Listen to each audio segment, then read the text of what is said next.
बड़वानी तहसील के ग्राम धरोरा सहित बोरलाय सहित अन्य गांवों में विद्युत प्रदाय करने वाली ग्रिड पर अघोषित बिजली कटौती को लेकर ग्रामीणों ने जताया रोष। बड़वानी अंजड़ R1 ग्रिड से संचालित ग्राम धनोरा बोरलाय सहित अन्य गांवों में लगातार बिजली कटौती से नाराज ग्रामीणों ने सोमवार रात इंदौर बड़वानी मार्ग पर कुछ देर के लिए चक्का जाम कर दिया। सोमवार रात 10 बजे के दरमियान ग्रामीणों का आरोप है बड़वानी सहित अंजड़ में बिजली दिन रात मिल रही है, जबकि पिछले 4 दिनों से ग्रामीण क्षेत्रों में बिजली आपूर्ति बाधित है, जिससे खेती, पेयजल, घरेलू कामकाज प्रभावित हो रहे हैं।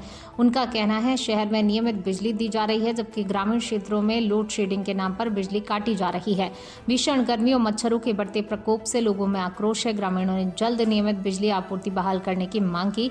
अधिकारियों का रटा-रटाए जवाब सुनने को मिल रहा है कि आगे से लोड शेडिंग के नाम पर कटौती की जा रही है। हमारे हाथ में कुछ नहीं, लेकिन दोनों जगहों पर आम जनता का गुस्सा देखने को मिल रहा है। वहीं अंजड़ के R1 ग्रिड पर थाना प्रभारी RR चौहान दलबल के साथ पहुंचे और लोगों को समझाइश दी। कहाँ रहते हो? रणगांव रोड। अभी 11:30 बज रही है, अभी आप बोरलाई साईं मंदिर के सामने जाम में फंसे हो। कहाँ से आ रहे हो? रणगांव रोड से। अभी आप कहाँ जा रहे थे? बड़वानी। क्या काम है आपका? हॉस्पिटल, सरकारी हॉस्पिटल में मेरा हस्बैंड बीमार है। अच्छा। तो मैं घर खाना लेने के लिए गई थी, तो अभी जा रहे तो मैं यहाँ खड़ी हूँ। कितनी देर से खड़े हैं आप यहाँ पर? 1-1.5 घंटा हो गया। 1.5 घंटे के लगभग हो गया है, मतलब काफी परेशान हो रहे हो? काफी परेशान हो रहे, बार फोन आ रहा है, बुला रहे हैं। आप कहीं से आए थे मैडम? ये तिरवनी बस। भैया ये जाम क्या लगा है? लाइट बंद होने की वजह से सिटी में चल रही है, ग्रामीण क्षेत्र में बंद हो रही है। तो ये कहाँ से कहाँ तक जाम लगा है? ये इधर बोरलाई तक, उधर अंजड़ तक। तो किस कारण लगा है जाम? ये लाइट बंद करने के कारण ग्रामीण क्षेत्र में बंद कर रहे हैं, अंजड़ बड़वानी सिटियों में चल रही है। अच्छा, तो ये कब तक खुलेगा पूरा जाम? ये जब तक लाइट नहीं आ जाए, जब तक। देख सकते हैं पूरा ये अंजड़ से लेकर ये बोरलाई तक पूरा जाम लगा है, सब पूरे वाहन रुके हैं। क्या नाम दादा आपका? मेरा नाम गिरधारी सिसोदिया है। ये आपने जो जाम आज लगाया है रोड पे, क्या लगाऊंगा? जाम जनता त्रस्त होकर लगा रही है, क्योंकि दिन भर खेत बाड़ी में काम धंधा करके आते हैं, शाम को खाना बनाए, रोटी खाते हैं, लाइट बंद, रात को 1 बजे 12 बजे बंद, सुबह 4 बजे 5 बजे चालू करते हैं। तो आदमी परेशान हो जाता। ग्रामीण क्षेत्र अंदर क्या इंसान नहीं रह रहे, जानवर रह रहे क्या? ये बोल रहे ग्रामीण क्षेत्र में हमारे पास आदेश है लाइट मतलब लोड शेडिंग काटने का, तो इसका क्या मतलब? क्या गाँव में इंसान नहीं रह रहे क्या? जानवरों की भी आने का बताया है कुछ? हाँ सर, जानवरों का भी कुछ बताया है, यहाँ पर जानवर भी रात में आ रहे हैं। जानवरों का भी खतरा है। दूसरी बात अभी क्या है, मच्छरों से भी तकलीफ है, हर बात की समस्या है। और दिन भर मेहनत करके आते हैं मजदूर वर्ग, और शाम को उनको टाइम से खाने के टाइम पे लाइट नहीं मिले, उनको सोने के लिए लाइट नहीं मिले, तो क्या मतलब है इसी सरकार से?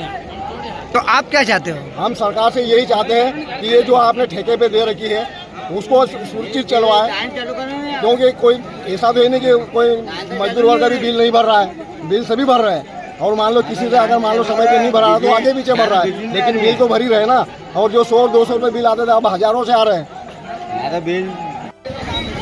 क्या नाम है आपका? नाम क्या है? साजन भाई। कहाँ पर रहते हो आप? पुनर्वास में। पुनर्वास कौन सी? पुनर्वास। ये आपने रोड पे जाम लगा है, क्या कुछ मामला है? ये लाइट के परेशानी के लिए रात में 4 बार लाइट जाती है, 3-3 घंटा तक लाइट नहीं देते हैं। और छोटे छोटे बच्चे रात में सोते नहीं, उसकी माँ भी परेशान, बच्चे भी परेशान। और एक रोज लाइट बिल नहीं भरेगा तो लाइट काट देगा दूसरा दिन। 5,000 बिल देते खाई के लिए। हमारे घर की फैक्ट्री चलती है, एसी है हमारे घर पे, आके देख लो। 200 की मजदूरी करते हैं, 200 रुपए की मजदूरी करते हैं। बच्चे उनके पेट भरेंगे, बिल भरेंगे 5-5 बजे, 1:30 बजे से रात के 4:30 बजे तक लाइट है, तो 5 बजे उठने का टाइम हो जाता है। और एक दिन का समय नहीं, रोज का समय है, रोज का समय है। आप क्या चाहते हो? रात में सो नहीं सकते, हमको तो लाइट चाहिए, हमको तो लाइट चाहिए। क्या नाम है आपका? प्रेमलाल वर्मा। ये आज जाम लगा है, क्या कुछ मामला है? ये लाइट के संबंधित जाम लगा हुआ है, क्योंकि हम लोग पिछले 8 रोज से परेशान हो गए। रोज लोड सेटिंग के नाम पे 4-4, 5-5, 6-6 घंटे लाइट बंद करना। क्या परेशानी क्या आ रही, दिक्कत आपको? परेशानी देखो, एक बच्चों की पढ़ाई के लिए भी, और फिर आदमी दिन भर काम करता है सर, तो अब आप सुकून की नींद, चैन की नींद भी नहीं सोगा क्या? हर 1 घंटे बाद लोड सेटिंग, हर 1 घंटे बाद लोड सेटिंग। 1 घंटा लाइट चली, 2 घंटे बंद, 1 घंटा लाइट चली, 2 घंटे बंद। ये मतलब केवल ग्रामीणों में ही लोड इतना बढ़ रहा है, बाकी शहर सिटी में कोई लोड नहीं पड़ता। ये आपने बड़वानी स्तर जिले पे लाइट चल रही है, वहाँ लोड नहीं पड़ता। ग्रामीणों में बेचारे केवल सिंपल गांव के लोग पंखा चालू करके सोते हैं। और लगभग ग्रामीणों में बहुत जगह सौर ऊर्जा लगा हुआ है, सबके घर, बहुत सारे का घर सोलर प्लांट भी लगा है, फिर भी लाइट की कमी है क्या? अच्छा, बारिश के मौसम में जी जानवर निकलने का भी कोई दिक्कत आ रही है? बारिश के मौसम में भी जीव जानवर निकलते, आदमी कहते बाहर जाए तो उनके लिए भी मौत का खतरा है। ये आपने आपने ग्रिड पे सूचना दी कि नहीं दी अभी? कोई फोन नहीं उठा रहा, सब ग्रिड पे भी सूचना दी, शिकायत भी दी, उनको समझाया भी, लेकिन वो तो बोलते बस हमारे पास आगे का आदेश है, हम तो बंद करेंगे। कितने टाइम से लाइट आपको परेशान कर रही ये है? 7-8 रोज हो गए। ये मोक्ष धाम की हालत जो ताप्ती तट पर बसे रातामाटी ग्राम पंचायत में बना हुआ है, जो आज तक भी इसमें एक भी 100 का दाह संस्कार नहीं हुआ। ग्राम पंचायत जामू में भ्रष्टाचार का नया कारनामा। भीमपुर जनपद पंचायत की ग्राम पंचायत जामू में भ्रष्टाचार की सीमा पार।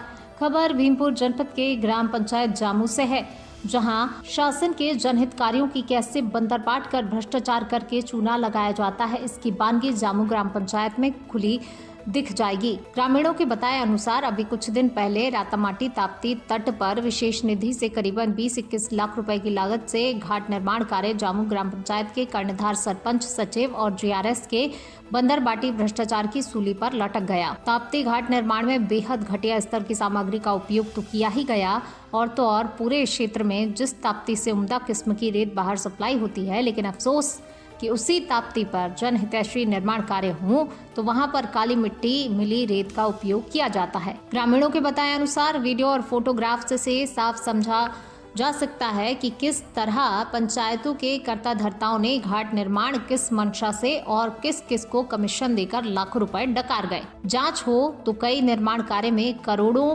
ठिकाने कैसे लगाए हैं, तस्वीर साफ हो जाएगी। प्राथमिक शाला स्कूल की बाउंड्री वॉल, ताप्ती नदी पर शवदाह शेड और ऐसे 50 कार्य हैं जिनकी ग्रामीणों ने जांच की मांग की है, ताकि ग्राम पंचायत की तिकड़ी पर लगाम लगाई जा सके और शासन के लाखों रुपए को बचाकर उनका सही उपयोग हो सके। कलेक्टर ने जनसुनवाई में सुनी नागरिकों की समस्याएं। कलेक्टर सिद्धार्थ जैन ने मंगलवार को जिला पंचायत के सभा कक्ष में आयोजित जनसुनवाई कार्यक्रम में आए नागरिकों की समस्याएं सुनी और उपस्थित अधिकारियों को निराकरण के निर्देश दिए। इस अवसर पर जिला पंचायत की मुख्य कार्यपालन अधिकारी अंजलि जोसेफ जोनाथन, अपर कलेक्टर पुरुषोत्तम कुमार, डिप्टी कलेक्टर असवन राम चिरामन एवं सुश्री श्वेता बमहौरे, एसडीएम हरदा अशोक कुमार ढेरिया, एसडीएम खिड़किया रजनी वर्मा सहित अन्य जिलाधिकारी उपस्थित रहे। जन सुनवाई में आवेदक आयुष शुक्ला ने ग्राम पचौला में वन भूमि से अतिक्रमण हटाने के संबंध में आवेदन दिया, जिस पर वन मंडल अधिकारी को मामले की जांच कर समस्या का निराकरण करने के निर्देश दिए। आवेदक शेख आसिफ ने जन सुनवाई में जिला पंचायत में किए गए वेल्डिंग कार्य हेतु बिल पास कराने के संबंध में आवेदन दिया, जिस पर मुख्य कार्यपालन अधिकारी जिला पंचायत को आवेदक की समस्या का निराकरण कराने के निर्देश दिए। ग्राम गोंदा गांव खुर्द निवासी नितेश सिंह राजपूत ने गांव में सड़क निर्माण हेतु आवेदन दिया, जिस पर मुख्य कार्यपालन अधिकारी जिला पंचायत को आवेदक की समस्या का निराकरण कराने के निर्देश दिए। जन सुनवाई में हरदा निवासी कमल सिंह व ग्राम पिपलिया निवासी समूता बाई ने 3 माह से वृद्धावस्था पेंशन न मिलने के संबंध में शिकायत की, जिस पर उप संचालक सामाजिक न्याय विभाग को आवेदक की समस्या का निराकरण कराने के निर्देश दिए। ग्राम खिड़की वाला निवासी किसान दिनेश चंद्र ने फसल बीमा की 2024-25 की राशि प्राप्त न होने के संबंध में शिकायत की, जिस पर उप संचालक कृषि को आवेदक की समस्या का निराकरण कराने के निर्देश दिए। दादा धाम जाने वाले यात्रियों के लिए ग्रामीणों के द्वारा 24 घंटे भोजन की हो रही व्यवस्था। गुरु पूर्णिमा के अवसर पर विशेष मेले का आयोजन खंडवा दादाजी धाम में आगाज हो चुका है। प्रतिवर्ष लाखों गुरु भक्त पदयात्री बैतूल, छिंदवाड़ा, नागपुर, अमरावती, प्रतिवाड़ा से निशान लेकर दादा धाम पहुंचते हैं।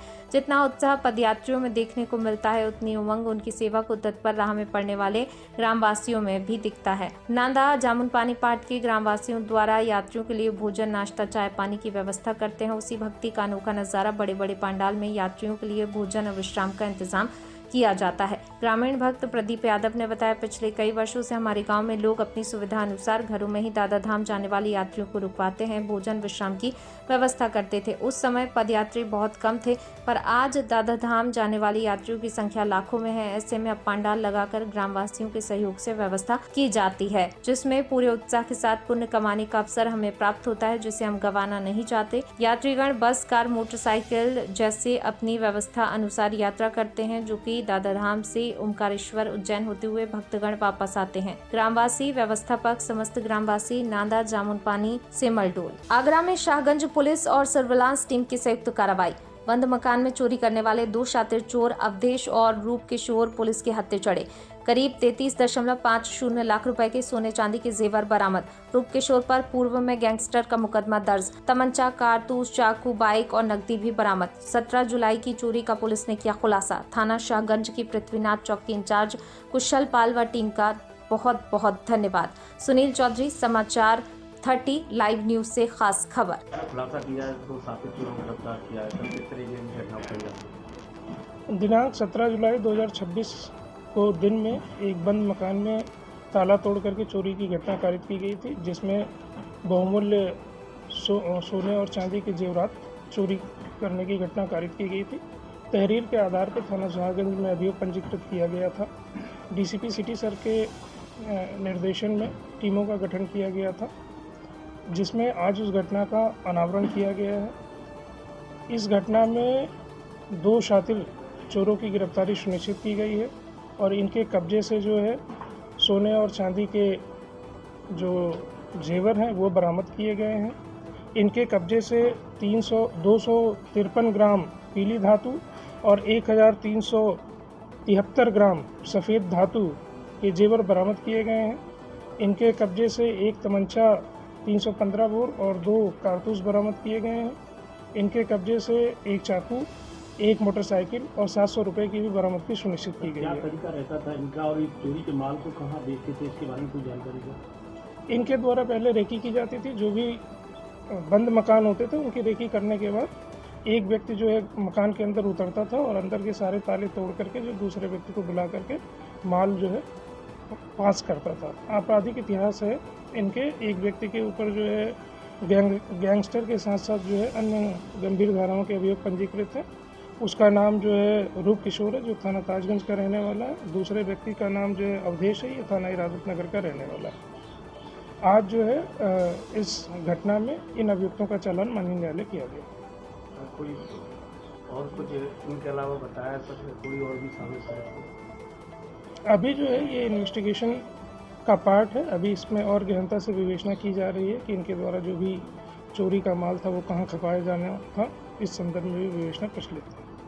टीकमगढ़ राशन दुकान में अनियमितता और मारपीट के आरोप। ग्रामवासियों ने कलेक्टर से की जांच की मांग। ग्राम पंचायत बिजरा वन के उचित मूल्य की दुकान में कई महीनों से राशन वितरण में अनियमितता और ग्रामीणों के साथ मारपीट के आरोप लगे हैं। ग्रामवासियों ने इस संबंध में कलेक्टर विवेक श्रोत्रिय को ज्ञापन सौंपकर जांच और कार्रवाई की मांग की। ज्ञापन में ग्रामवासियों ने बताया, दुकान के विक्रेता उत्तम अहिरवार द्वारा पिछले 3-4 महीनों से हितग्राहियों की ऑनलाइन पर्ची काट दी जाती है, लेकिन राशन नहीं दिया जाता। जब ग्रामीण राशन मांगते तो विक्रेता द्वारा गाली गलौज और मारपीट की धमकी दी जाती है। ग्रामवासियों का आरोप है, इस संबंध में खाद्य अधिकारी से शिकायत की गई, लेकिन अधिकारी मौके पर आकर विक्रेता से अकेले में मिलकर चले जाते हैं।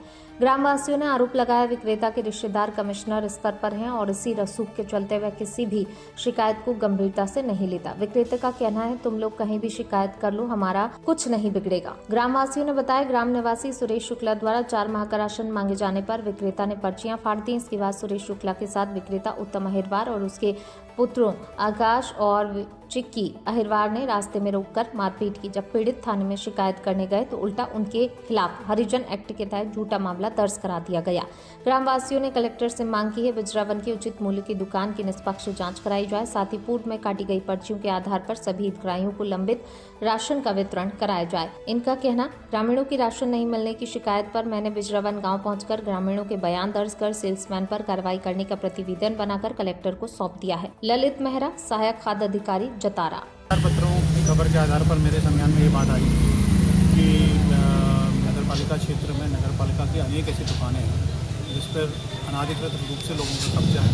ये दुकानें बनने के बाद से इनको अलॉटमेंट भी नहीं हो पाया है।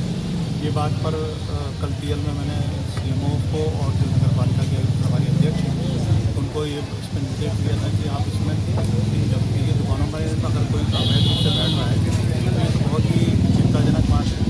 इसमें आर्थिक पक्ष भी है, नगरपालिका को हानि होती है और ये नगरपालिका एक्ट के प्रावधानों का उल्लंघन भी है। इस पर उनके द्वारा संज्ञान लिया गया और सारी आज नगरपालिका के परिषद के सभी सदस्यों की इसमें सहमति थी कि उन दुकानों को वापस नगरपालिका के पक्ष में उनको कब्जा पहले प्राप्त किया जाए और इसके बाद उसको जो उनका विलयन जो है, जो मानक प्रक्रिया है टेंडर के आधार पर उन सबको वो करेंगे। इससे नगरपालिका को आय भी होगी और उनकी संपत्ति पर उनका कब्जा होगा। सर कितनी दुकानें हैं जो ऐसी? नहीं, इसके बारे में अधिक जानकारी तो आपको नगरपालिका के सीएमओ दे पाएंगे, पर टोटल उन्होंने बताया था कि करीबन 55 दुकानें ऐसी थी जिसमें से अनेक खाली भी पड़ी हैं, पर कुछ पर कब्जा है।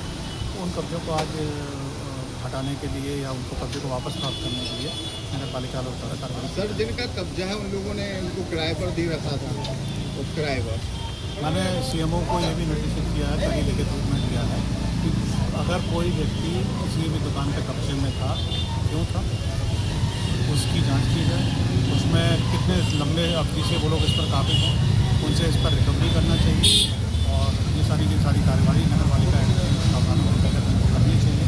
मुझे पूरी उम्मीद है कि नगरपालिका परिषद इस पर एक अच्छा निर्णय लेकर अगर इसमें कोई व्यक्ति अनाधिकृत रूप से काबिज था तो कैसे था, अनेक अलग अलग कारण हो सकते हैं, लेकिन अगर उन्होंने इसका संपत्ति का उपयोग किया है तो मुझे लगता है कि उसकी क्षतिपूर्ति, उनकी क्षतिपूर्ति नगरपालिका को करनी चाहिए। ठीक है।